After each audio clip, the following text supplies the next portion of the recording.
Aquaman number 22, written by Jeff Johns, art by Paul Pelletier. So last issue we had Aquaman finally coming across the dead king, and we have Scavenger attacking Atlantis. So those are the big two things, but first and foremost we deal with our little ground team of Merc, Tula, and SWAT, who are going to rescue Orm, and they've made their way up on land. They find a truck, and SWAT's like, it's a truck, it's a land vehicle, and Merc is like, it's just such a stupid name. They call things stupid names up here. I hate them all. And so they steal the truck, and they're like, yeah, we should be less than an hour out from grabbing Orm. But then we cut back to Aquaman, and he's talking to Dead King. Dead King's frozen, Mera, and a couple other Zebellians in ice. And he's like, hey, Aquaman, give me the trident and pledge your loyalty to the king. And he's like, hey, I think I might be confused with a few things here. You might be mistaking me. I am Arthur Curry, king of Atlantis, ruler of the seven seas. Who are you? And he's like, yeah, no, you are confused because I am king of Atlantis. And he's like, okay, well, help me understand. Like, what's going on? And Dead King says, all right, well, what do you know about me? Start with that. And he's like, well, you were the first king of Atlantis. You were responsible for forging the trident and all those other artifacts. And then on the day that Atlantis sank, you went deep into the city to save your family, and then you were caught up in the destruction, and you and your family died. And Dead King was like, okay, there's like a tiny bit of truth in that, but most of it was lies.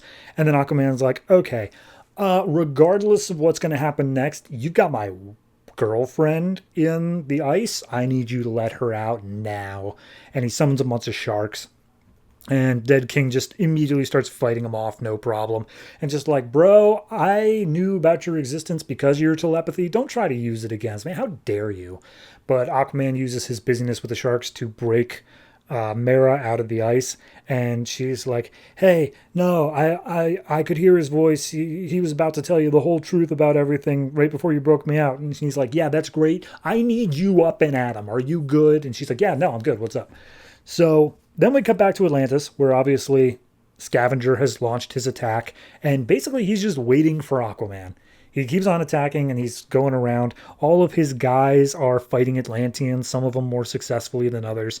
But he finds a map of Atlantis and like, okay, the throne room should be over here.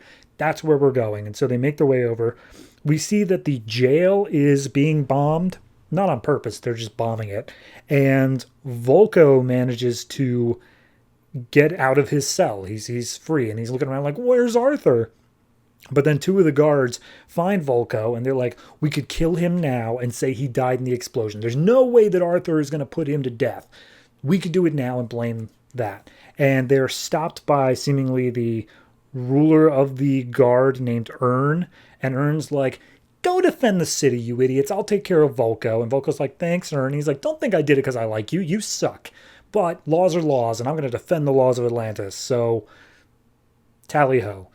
So we see Aquaman and Mera they're just going around Zebel trying to escape the dead king. And he's like, I can still hear you. I hear you talking about me. Stop talking about me. And so Aquaman's using his telepathy. He's looking for any sort of help he can get. But instead he's like, okay, I'm going to distract him. And he picks up this giant shipwreck and throws it into the dead king, saying, let's see who bows to who first, Grandpa. And Dead King is not even fazed by it. He's like, you're a poor king. Look, since you started, you haven't even been to Zebel. This is your first time here. And you nearly killed the trench. You know nothing about what Atlantean kings are supposed to do. And that's because you don't know who you really are. And we see them, all out just trying to fight. Mera goes over to the other frozen Zebellians and unfreezes them. And Mera's like, hey, all right, look, I need your help and your people. And he's like, what do you mean your people? They're our people. We're Zebellians. He's like, yeah, no, our people. Fine, whatever. The dead king. And he's like, yeah, no, we know about the dead king. The ice was talking to us. We understand it. We know everything about it. And the dead king says, here's the deal, Arthur. You're not of the royal bloodline. My bloodline. You're not a part of it. You were So way back when I died, it wasn't because Atlantis was being destroyed. I was killed and the throne was taken from me. You are descendant of the usurpers, and your ancestors murdered my family with that trident that you're using.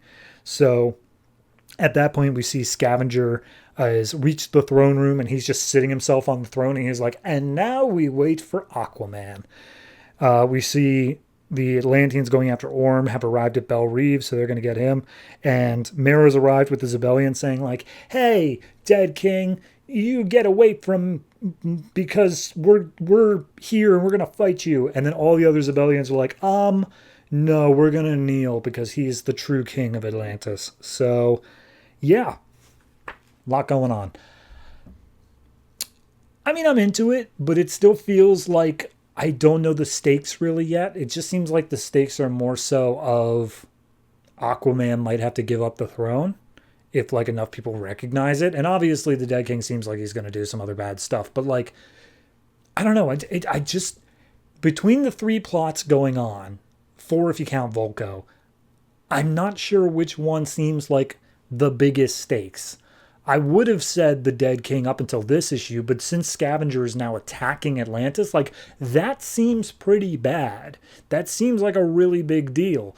So the more we focus on the Dead King stuff, I'm sitting here wondering, when's it gonna be, like, the big important, like, when is he going to say, I plan on ruling the surface world, or I'm going to take over the seas and, like, Iron Fist or something? Like, when does he become a bad guy? I guess is my point. Because yes, he's creepy looking. Yes, he uses his ice powers very liberally to stop people. But like, there's nothing here yet that isn't saying that he is just the legitimate ruler of Atlantis and is going to do a decent job, you know? So overall, I guess I'm just looking for a little bit of where should my focus be drawn to more. If all three of these plots are going to come together in a really cool way, I'm down for it. But they seem so separate and they've been so separate that I just don't see it happening. So overall, I'm going to give this one I'll give it a 7. I'll just give it a flat 7. I liked it. I don't want to make it sound like I didn't enjoy it, but I really do think that it is a problem. Like the Orm rescue arc got one page and then one panel. You have too many plots running if if one of the plots is getting that much attention. Like it's barely anything. So yeah, 7 in general.